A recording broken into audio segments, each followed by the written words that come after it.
Rather than diving right in, I thought I'd give you a little perspective of what this whole series does on the hydrogen molecule. Up here at the top, you'll see physics in blue, chemistry in red, quantum computation, no, that's quantum computers, in green, and this thing called occupation theory or many body representation, which we certainly get into many body representation with complex molecules, and that's in this purple color. We've done this. This was episode 1, the Schrödinger equation or the Hamiltonian, and then we simplified that Hamiltonian, which is really what is required if we're going to do any reasonable approximations in chemistry. And now we're at this level, atomic orbitals. Let's just jump right in. Here's some hydrogen atoms, and here's the hydrogen molecule, which is what we want to focus on. Now, way back in some other playlists, we did this one Schrödinger equation playlist that developed this equation and broke it up into the radial and the angular parts. And then we had these things called an N and an L. That came from that lambda constant.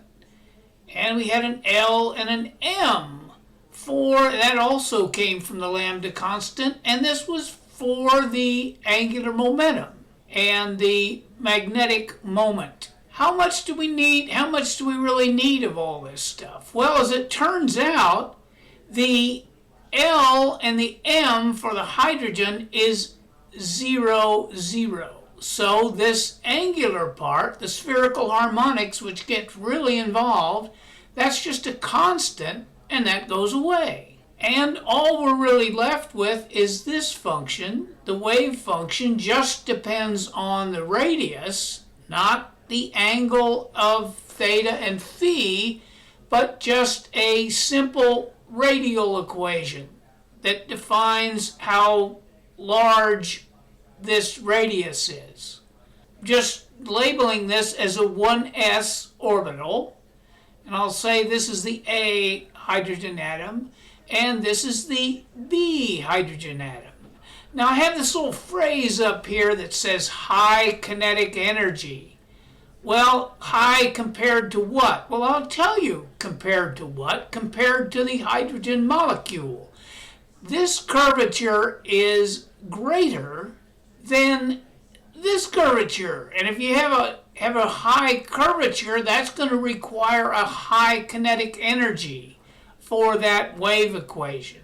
And if we bring those two centers together, the hydrogen atoms are going to want to join in a molecule, because by delocalizing that, we reduce the overall kinetic energy between these two hydrogen atoms.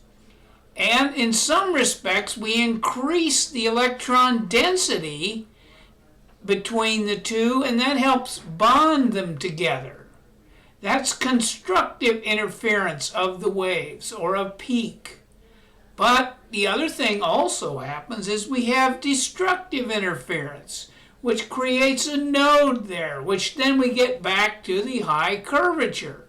So which wins out? Well, fortunately this wins out, otherwise we wouldn't have a molecule. Symmetry says that if you switch the atoms or switch the electrons around, you change the sign, which is the case here because this is a difference and this is a sum, so if you switch those around, no changes, so that's symmetric.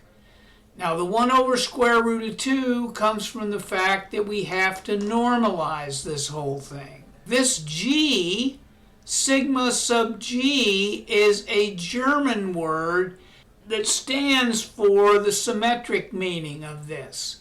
And this U is a German word, kind of matches up with this G to show the anti-symmetric part of this anti-bonding.